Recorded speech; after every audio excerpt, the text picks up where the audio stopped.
It's Phil's Pop Culture Podcast. Watching television. A dynamite place to be. Dynamite! Sponsored by Vandelay Industries, importers and exporters of fine latex products since 1992. And now, the man who taught Frank Burns how to eat worms, here's your host, Phil Kahn.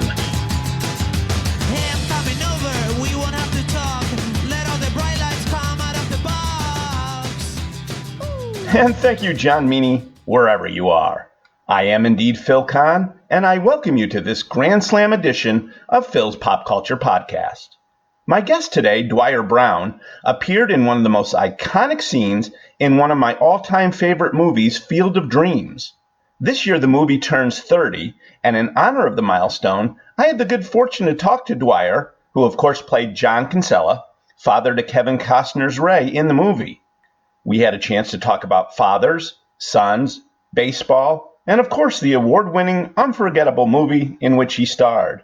I even had a chance to tell him about that iconic final scene that always makes me sob like a baby, no matter how many times I've seen it. So let's go the distance and take a stroll with me through the cornfield to listen to our touching and enlightening conversation. Hi, Dwier. Thanks so much for being on the program today. My pleasure. This year, I can't believe it, 30 years ago, in 1989, the movie Field of Dreams came out. I can't believe it's been that long. It's one of my favorite films, and you play a key role. You play John Kinsella, Kevin Costner's father, in the movie. Now, I'm sure you hear this all the time. I've seen the movie maybe 20 times, and it never fails. I always sob like a baby at the very end with that last scene you're in. I'm thinking part of it's because I'm a huge baseball fan. I actually worked in minor league baseball for a while, and I lost my dad at age 8. So I can't help but really be moved by that scene. Why don't you take us to the beginning? How did you get the role? Give us some anecdotes. Just go for it. Thanks, Bill. Yeah, I've been an actor in Hollywood for, 6 or 7 years when the audition for Shoeless Joe came down the pike. Yep. I had read the book in college. A friend of mine, a writing major, gave me a copy of the book, and I just loved it, as many people did. Mm-hmm. And so when they were going to make a movie out of it, very excited to be a part of it. I remember thinking at the time, it was just an audition like any other one, other than that, that I had read the book. But I remember thinking, gosh, I wish there was a bigger part available, which is interesting.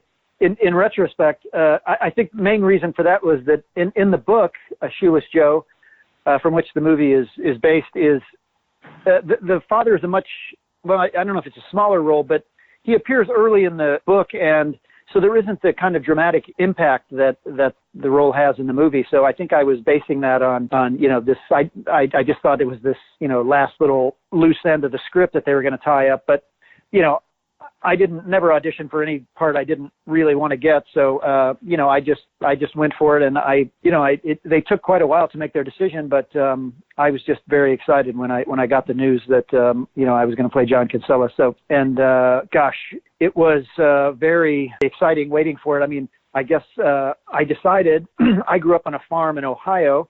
On my way to Iowa to shoot the movie a couple months later, I thought, well, I'll stop and see my folks in Ohio and then dash on over to Iowa to shoot the movie. And well, I was I had my plane ticket scheduled to go for the next week, and I got a call from my mom, and she said, hey, your dad is in the hospital, And I was like, well, what happened? And she's like, oh, it's nothing too serious. And I said, well, Mom, I'm coming home in a week. Should I? And she said, oh, that'll be fine. Just come home in a week. And anyway, I had this nagging feeling that I shouldn't wait. So I, changed my ticket. I had a friend visiting me from Ohio, so I had to send them home early. And I flew to Ohio and saw my dad in the hospital. And we got to talk quite a bit that day, but he died that night. Mm. So I certainly felt grateful that I made the decision to head home early, but it certainly made, shooting the movie, 30 days after I left my dad's funeral, I was playing a father coming back from the dead to have a catch with their son. So it made the movie that much more profound for me. I mean, I should say, Phil, I'm very sorry for your loss when you were 8 years old. That's a very, very difficult time to lose your dad. Thank you. I'm sorry for that loss. I'm glad that he still lives in your memory, and that the movie can kind of stimulate that. I know people tell me all the time that they cry, and I jokingly say I'm sorry, but I know as well as they do that the tears that come from this movie are usually, bittersweet and very healing. So I'm glad to have been a part of that as well.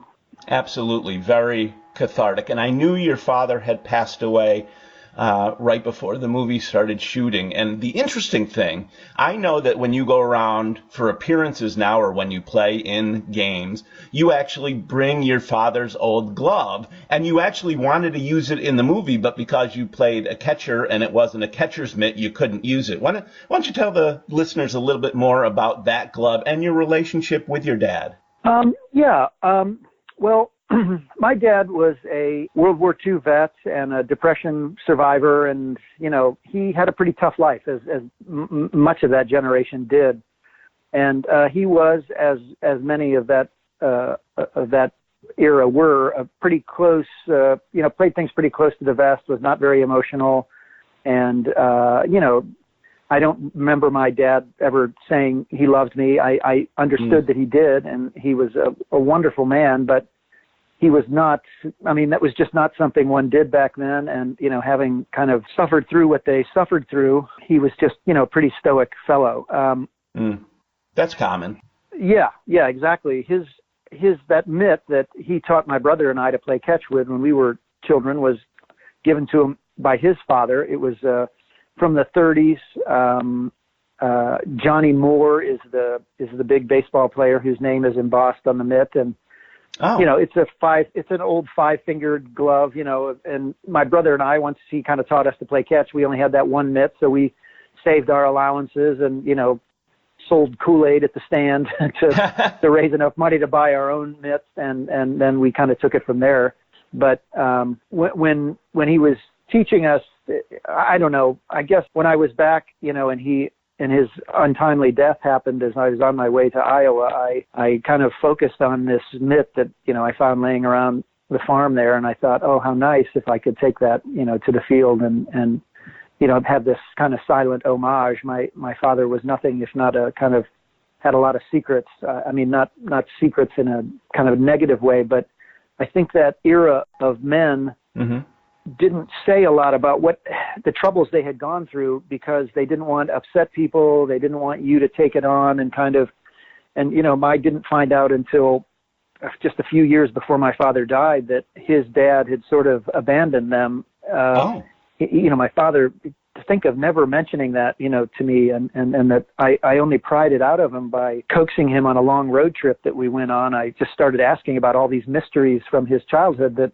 as I got to be in my mid-20s, I was like, well, how did that happen? How did your, sister end up in a mental institution? And how come my uncle is really rich? And I don't know, it was all very mysterious. And when I finally probed my dad about it, he broke down and cried in the car with me while I was driving. And at once I wanted it all to go away. I wanted to never have asked him any questions, and because I'd never seen my dad cry in his life and in my life. Mm-hmm. But it had an amazing effect on me in that I suddenly understood why my dad was so tight-lipped and why he was so stoic. I just sort of thought, either he didn't like me or he didn't approve of what I was doing, or but it made so much sense to me, and sometimes those missing links, those puzzle pieces that we sometimes never get to see, made such a difference in my understanding of him and my appreciation of the man the father he was to me, considering that his dad had given him such a terrible example. And it just made life with him so much easier when I understood that. And another part of this anecdote. So we were driving down to my grandmother's country house that we would open up in the spring, that is, take the storm windows off and put the screens up. And then in the fall, we would take the screens out, put the storm windows back on, because it was, in Ohio in the winter. Well, we were going down there to close it up for the winter. And after we had this kind of cathartic, emotional scene in the car, we closed up the cottage, and as we were ready to head back, I said, "Hey, Dad, let's go down to the creek. That's why we went down there. We'd go down to the creek every summer and build a dam and swim, for a few days or a week or whatever, and then we'd head back home." And so we went down there, and we got down there, and of course it was just like I remembered it, only smaller, of course, because I was an adult at the time. And and I said, "Hey, Dad, let's go for a swim." And he said, "Well, I didn't bring my swimming trunks with me." And I said, "Well, who cares, Dad? We're in the middle of the wilderness. Who cares? Let's go skinny dipping." Which, I mean, I think when it came out of my mouth, I was like, I couldn't believe that I'd said that. I was going to go skinny dipping with my dad, who I'd, never seen naked, never seen any, Anyway, and for some reason he agreed. So we stripped off, and, here was my dad, who was, had always been this powerful man. I was seeing him now in his mid 60s, and he was, frail and overweight. But we went swimming in this creek that we had swum in when I was a kid. And, after having this kind of emotional exposure during the trip down there, to suddenly have this strange physical skinny dip with each other, it kind of cemented it all in just the most beautiful way. And I try to recount that in the book, that it was, I mean, at the time it didn't seem significant, or I didn't even link the two things together. But when I was writing the book, I realized, oh my gosh, that is so amazing that that's ended up what happened after he had finally exposed himself to me emotionally, and the difficult childhood he had that meant so much to me, because it put all of his toughness in context of this horrible father that he had suffered. So anyway, it was a beautiful experience, and I was so lucky to have it. I know so many of that generation went to their graves with their secrets, and I am grateful that I probed him hard enough that he kind of, gave up his secrets. And I hope it had a cathartic effect on him as it had on me. I'm sure it did. Men of that era, and I said this was typical, you weren't allowed to have emotions. So to be able to have that kind of connection, and what a terrific story about the bonding and how it parallels the movie, it's amazing. Now, the book you mentioned is If You Build It, Father's Fate and Field of Dreams. Could you tell us more about the book and where folks can get it, etc.? Well, it's available on Amazon. If You Build It, I also have it on my website. I can sign a copy for you if there's somebody you want to gift it to or whatever. I send out a lot around Father's Day and around Christmas. I'm sure. My website is just my name, DwierBrown.com, DWIER Brown, like the color. Yeah.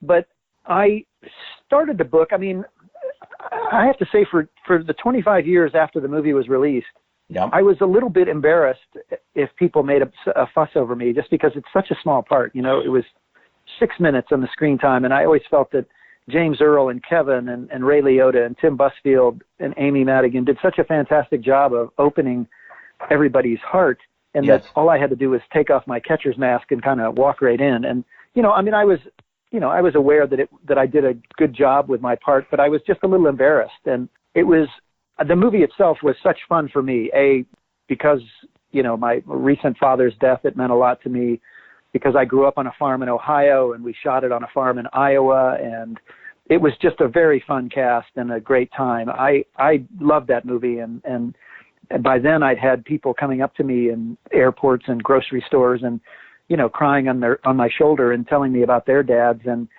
I was hoping that James Earl or that Kevin would write a book about this amazing movie that seemed to have this profound effect on so many people. Yeah. And after 25 years, and they didn't do that, because I wanted to read their opinion about all these people coming up to them, because I assumed what had been happening to me had been happening to everyone. Yeah. But I decided, okay, well, I always wanted to write a book, and this is a story that's kind of, that maybe I could tell, as good as anybody. And I realized that, oh my gosh, if you ran into Kevin Costner or James Earl Jones, there's a dozen movies you could talk to either one of them about, Darth Vader, for instance, and, Right. So I realized that with me, this is the movie, although I've been working steadily for 35 years, this is the one movie that people remember me from. And, sure. And I think because people's hearts were so open at that particular moment in the movie, and there my face appears, it was kind of a surprise to a lot of people that the father appeared. That wasn't expected. And I wasn't expecting it. Yes, exactly. And because that reason, I think in some ways my face is tattooed on people's optic nerve, I think, because, the emotion involved at the end of the movie, and there's my face. And because I couldn't believe over the years that, 25, 30 years after the movie, people will recognize me in a grocery store. Yeah. I don't look the same as I did 30 years ago, but somehow that image has retained its prominence in their minds to the point where they'll come up to me and tell me, some amazing story of how their dad, hadn't talked to him in years, and they saw that movie and they managed to reconcile their differences, or, they changed careers because they realized they were trying to be their father instead of trying to be happy the way their father would have wanted them to. And I don't know, just crazy stories that I would, I'd be at a restaurant eating with friends, or in an airport, or at a tire store, and somebody would find me and tell me these stories. So I sort of started with those when I decided to write the book, thinking that, okay, well, people should know that they're not the only ones out there. People come up to me and very sotto voce say to me, very quietly, that's my favorite movie. I watch that every year, or I cry every time I see that. Like they're the only ones in the world that cry when they see Field of Dreams. And I was touched by that, that people feel like this movie is their movie. They own it. I mean, particularly people from Iowa, but yeah. People all over the place think that that movie was made for them, about them and their dad, and because that's such a universal feeling, I thought people should know that this has had a profound effect on a lot of people. So I started with those stories. It of course made me think about my dad, hearing about other dads. So I started writing everything about my dad that I could think of, and then we had such fun shooting the movie. I thought I told some stories about that, because it was as much fun as the actors had. It was a nightmare for the production crew because the corn wouldn't grow. It was a drought that summer in '88, and the corn wouldn't grow. And ordinarily the farmer just waits. The rain will come sometime, in the fall, whenever. But here we had to shoot these scenes in the corn, and how stupid would have it looked for those players to come walking out of knee-high corn, which was the state of affairs. It would have just been absurd. They just went through all kinds of machinations. They had to get special permission to water the corn. They took out a $3 million insurance policy on the corn with Lloyd's of London. And oh my God, the production department ended up ordering 70,000 fake silk corn stalks from Hong Kong or Korea or something to have on hold in case they never grew, and they had to, shove these fake corn stalks in the ground and try to shoot the movie around that. So, I mean, you can imagine everybody was pulling their hair out, because here's this movie that's dependent on, good, healthy, corn, and this drought is making it impossible. After they got permission to water the corn, fortunately, in that heat, it grew like a greenhouse once there was water on it. And it ironically, by the time they got finished shooting everything else that they could shoot, because they couldn't shoot any corn, the corn was too tall, and Kevin was walking through it and you couldn't even see him because the corn was 7 feet tall. And so they had to build a little platform between the rows of corn that Kevin could walk on, so that it would look like he was walking through corn that was, still growing. So anyway, it was just a comedy of errors, one thing after another that went wrong. And the fact that nobody would know that watching the finished product is really amazing. Oh, those are stories I hadn't heard before. Obviously, I hadn't read your book yet, so I'm going to go right out and purchase it at DwierBrown.com. It's very interesting. You said a lot of people think the movie was made for them. That's exactly how I felt. Because baseball and fathers were the main themes, I feel the movie was made for me. So it's very interesting that a lot of people have said the same thing to you. And it's also interesting that you were a little embarrassed about it, and people seem to be a little embarrassed to admit to you how much it impacted them. And I think that's common. A lot of people don't necessarily fully embrace roles they've played, but after a while, when they realize how powerful it is, it sounds like you've, finally fully embraced that role and your part in playing it. Yeah, I think writing the book really helped me with that, because I realized that, I was acting for a long time. I auditioned with Tom Cruise, down to the last few people for Risky Business, and I didn't get that movie. And I auditioned against Brad Pitt for Thelma and Louise when both of us were sort of relatively unknown, and I didn't get that one. I mean, and not to say I would have been Tom Cruise or Brad Pitt, but John Kinsella is the role I did get, and even if it's just 6 minutes, I worked hard on that part and I did a good job. So if I'm gonna beat myself up for the parts I didn't get, I have to at least give myself some generosity with the one I did get, and I couldn't be more grateful at this point that this is the movie that people remember me from. Despite many other roles, I have a lot of friends with much more successful careers who don't have that movie that they are so distinctly remembered for. And it certainly has changed my life in that regard. It's interesting. I was going to say, I could talk to you for hours and hours about Field of Dreams, but I didn't want to pigeonhole you. I know you've done so much more. You were in Dennis the Menace Strikes Again as Henry Mitchell. You were in the TV show House, in The Guardian, The Thornbirds, To Live and Die in L.A. One of my favorites is Gettysburg. You were also in The Cutting Edge. Tell me about some of those experiences. I don't want to just talk to you about Field of Dreams, Dwier. Oh, I don't mind just talking about Field of Dreams. I mean, those other movies, I had a great time. I had a very good career. I didn't have a great batting average between the amount of shows I auditioned for and the amount that I got, but I sort of figured out pretty early on that I ended up kind of getting in quality projects, and I don't know why that is. I would, even if they were a small role, it would be on a movie that had a lot of heart or was, just one that people remembered. And so, you kind of, at some point you have to kind of take what life gives you, and mm-hmm. I think writing the book helped me realize that as much as I may have wanted to have been Tom Cruise once upon a time, I think what I really wanted to do was be able to express my emotions in a way that my father never had the opportunity to do, and that I clearly, growing up on a farm under his tutelage, I also would have probably been a very much a farmer as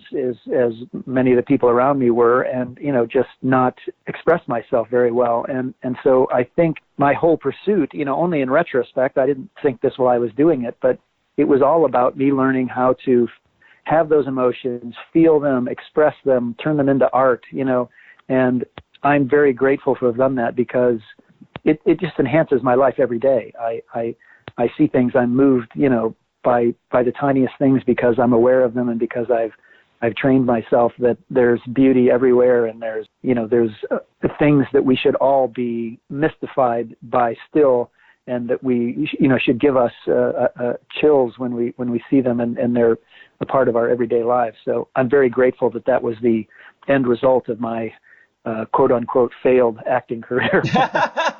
I think it's anything but a failure. I strongly believe in fate, and it sounds just from the few minutes we've been talking and what I've read about it, that it was fate you landed this role, and I think it's so cool that it's resonated so strongly with so many people. I know you go all over the country. You go back to Dyersville and play in games. And were you actually a baseball fan, a baseball player before you got the role? And tell me about your barnstorming all around the country and your personal appearances. Well, I grew up on a farm in Ohio, and my brother and I played sports year-round. I mean, that's sort of what we did in that, 60s, 70s generation, and particularly out on the farm. And particularly in my case, we had a lot of work to do, and one of the ways we could get out of work was by being in sports. So it was more fun, I don't know why, sweating through double sessions in football than it was to be baling hay, So we took full advantage, and so I was in sports. I was not a great baseball player. My father was not an athlete, though he taught us to play catch. He couldn't teach me how to throw a baseball or certainly throw a curveball or bat. My brother and I sort of just taught ourselves that, and so I got cut from my freshman high school baseball team, and my little revenge on them is that I tell them all that it's my picture that's in the Baseball Hall of Fame now. So that's my little revenge on those guys. But, I ran cross country, I ran track, I played football. I mean, we did it all. And I'm grateful for all those experiences.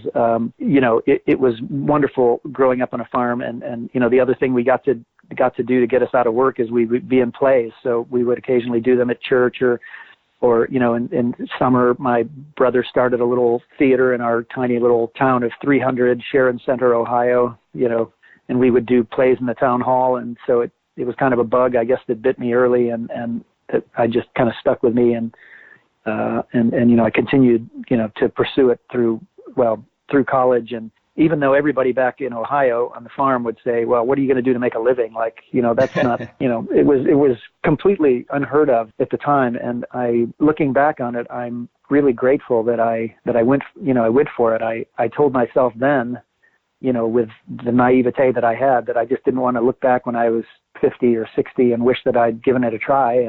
And now I really honestly feel that way, that I'm so glad that that's just what I did. I could have fallen flat on my face and gone back home and, had a life, but at least I would have known that I, gave it a shot. And as it turned out, I got very lucky and managed to make a whole life out of make-believe. Isn't that great? It's terrific. Now, you briefly mentioned the Hall of Fame. One of the things I was going to bring up that's really cool is baseball cards. I know there's a John Kinsella baseball card, and you actually have a Dwier Brown baseball card. I think it's an Allen and Ginter card. That must be really cool, having your own cards. Yeah, it is pretty cool. My brother and I collected baseball cards, as many people did in that era, and I was just, there's potential for another baseball card of me to come out, and I couldn't be more excited. It's just so funny. I mean, we used to cut them out of the back of cereal boxes, and yeah, me too. You traded them, you carried them around, you found some conveyance, a box that you could convey them in, whether it was a tackle box or a Velveeta cheese box, which is the perfect size for the baseball cards, or anyway, it's just so amazing that Topps contacted me and said, hey, would you want to be on this card? And I was like, well, of course I would. Yeah. Yes. So anyway, yeah, since then I've signed a couple 100,000 of them. It seems like they told me they were only making 1,500, but I swear there's many more of them out there, because I've signed that many, I'm sure. Well, what's cool is I bought an autographed photo of you, and you threw in an autographed baseball card, which was a surprise. I was like, oh, I got a card too. This is great. So I thank you for that.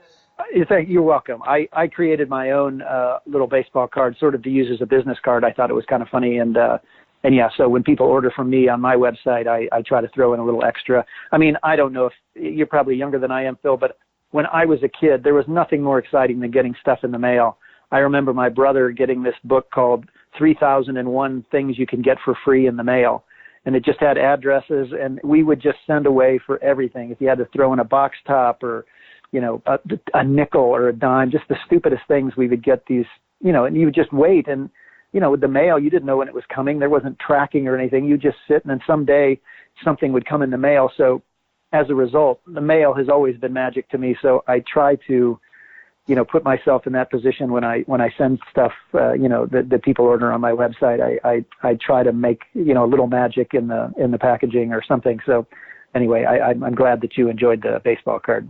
Oh, it was thrilling, and you hit it nail right on the head. I still have that same feeling about mail. When I actually get something other than a bill or a supplement, and it's an actual piece of mail, and I open it, I still get excited like a kid. And that's the exact effect it had when I opened the envelope, when I had that extra thing. And I loved the inscription that you made. And then there was one other thing, and this is how we actually got connected. You're on a site called Cameo.com, where you do video shout-outs for people. And I actually ordered a shout-out from you, and then we connected, and then I ordered off your website. Tell folks how they can get a video shout-out from you.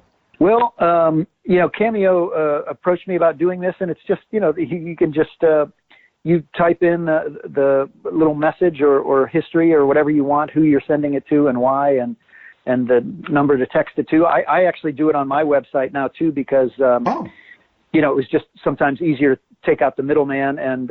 But, it's just been fun. I've actually ended up connecting with a bunch of people because, I try to give people more than their money's worth on their little things.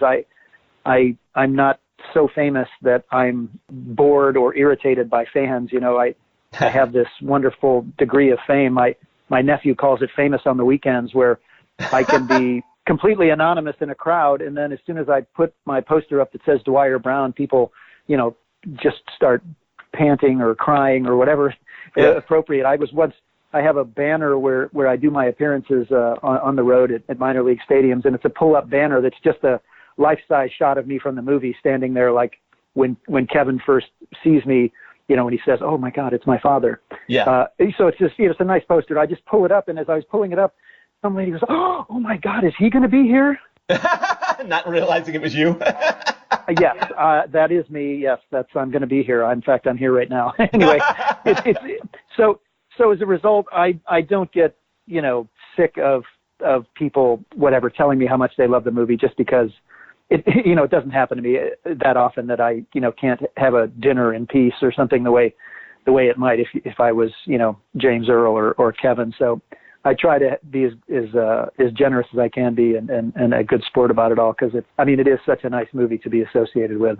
Absolutely. You're very lucky and we're very lucky. It's funny that the scene that always gets me is when Kevin Costner's walking away and then turns and says, "Hey, Dad." When he says Dad, I choke up. And then when he asks you if you want to have a catch and you say, "Yeah, I'd like that." The stammering that you do, that seals the deal for me. I start choking up when Kevin Costner asks you to have a catch, and then I start blabbering like a little baby when you say yes. It's just amazing. Well, thank you, Phil. I was really, because of what I went through with my dad, and I was really just trying to be emotionally available. So another interesting thing, if you don't know this about the movie, is when we shot that, Kevin just says, "Hey," and "want to have a catch." Well, when they finished the movie and did some audience screenings, a lot of people wrote down there, "Well, gee, how that was very cruel of Ray not to tell his dad that he's his father, like he leaves off into the cornfield without knowing it's his dad, and that, which confused us because I think Phil, the director, and Kevin and I both felt like that by that point was fairly obvious, when Kevin says, "This is my," and I kind of glance at him, and then he says, "This is John." Right. We were sort of doing it as a sort of understood, and my feeling was that because this was a magical field, neither one of us wanted to do anything that might make it all disappear by saying the wrong word or doing the wrong thing, and I think that helped bring some of the kind of tenuous feeling of that final scene, but it confused a lot of people. And so they ended up, if you watch that scene, yeah, Kevin says, "Hey," you see it's on his face. And then it cuts to me for the word Dad. Oh, "Want to have a catch." So they added the word Dad at the end of that movie because of some people who had been very confused that Ray didn't, offer the kindness of telling his dad that he knew it was him and all that stuff. So anyway, if you watch it again, it's kind of interesting that the way they had to do the voice of it, that because the movie had been shot a year before, yeah, they couldn't show Kevin's mouth saying Dad because he never said it, So anyway, it's just another little, I hope I didn't ruin the movie for people now.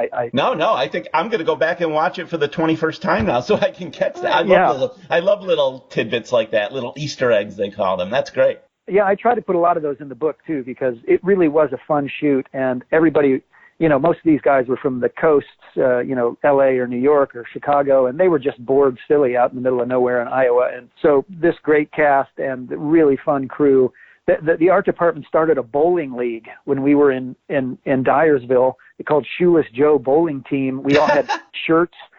Because their art department, they did it up. We had these beautiful turquoise and black bowling shirts, and we all had fake bowling names. I was Lou, and we would go bowling, and then when we're done with the bowling league, we'd go over to there's dog tracks. Who knew that Dubuque has a dog track? So we would go bet on greyhounds, and all our per diem money that they were giving us was ended up at the dog track, and then we'd close down the dog track, and then we'd go to the bars in Dubuque, Iowa, till 2:00, and then when they closed, if you cross the Mississippi River right there into Illinois, into a little town called East Dubuque, but it happens to be in Illinois, the bars are open till 4, thanks to Al Capone. So anyway, so we would go close those bars down at 4:00 in the morning, and so we just had a great time, and we'd play baseball on the field between takes, and I don't know how many people know this, but Bull Durham came out the summer that we were shooting Field of Dreams, so we would go out with Kevin, and once that movie came out, it got harder and harder to go anywhere with him because people just fell in love with him with Bull Durham. He became quite the sex symbol there, and And the other part of that is between takes of Field of Dreams, Kevin would go to his, his trailer, and he was writing Dances with Wolves with Michael Blake. So oh, wow.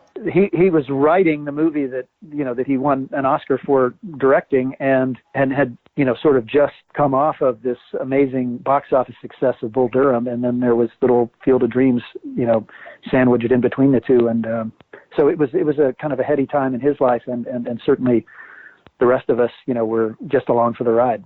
Now, it's interesting because you said, we can talk about Field of Dreams. We don't have to talk about anything else. There is one other non-Field of Dreams thing I wanted to ask you about, because one of my previous podcast guests was the legendary game show host Wink Martindale.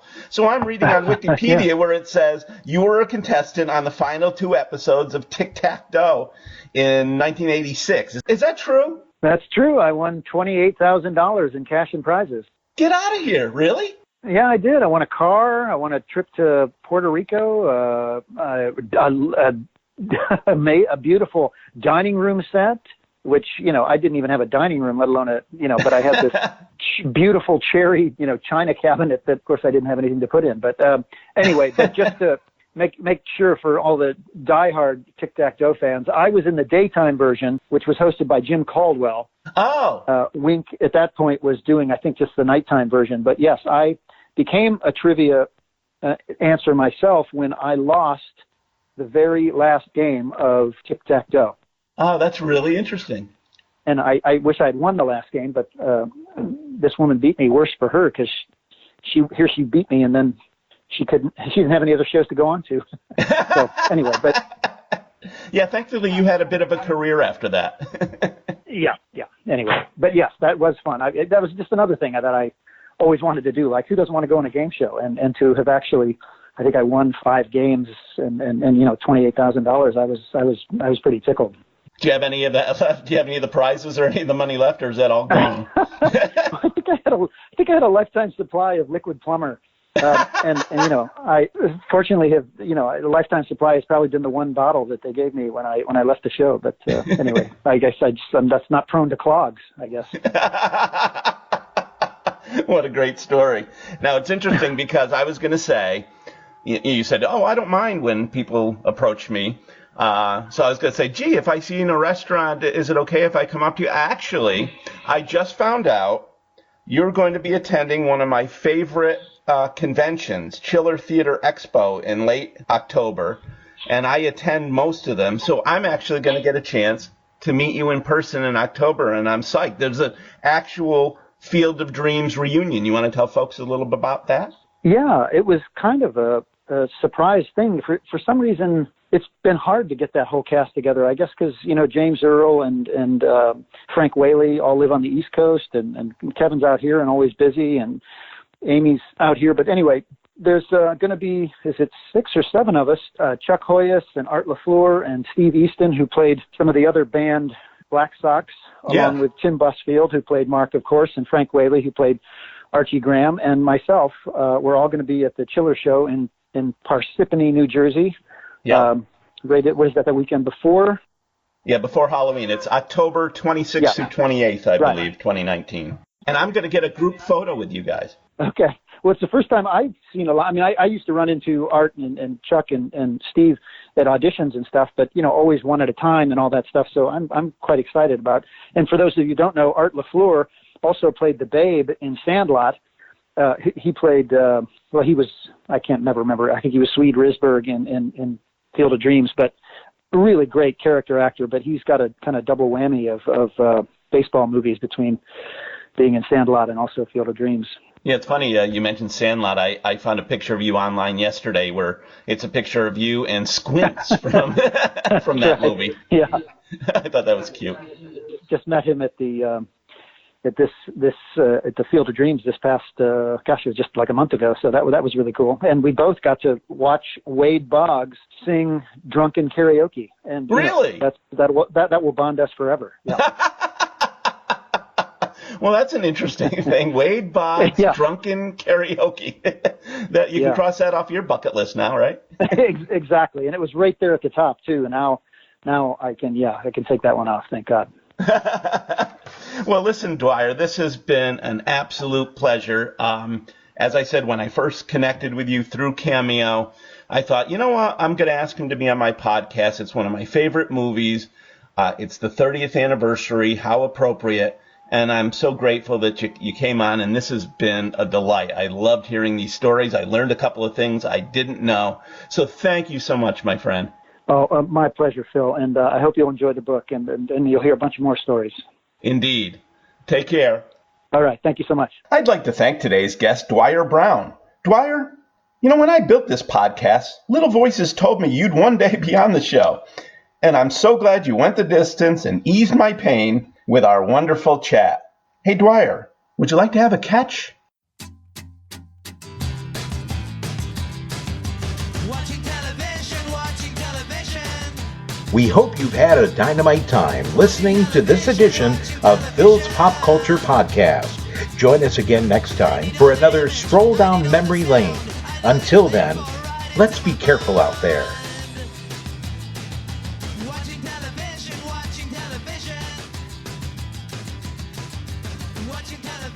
Watching television. Hey, I'm coming over. We won't have to talk. Let all the bright lights come out of the box. Ooh. Watching television.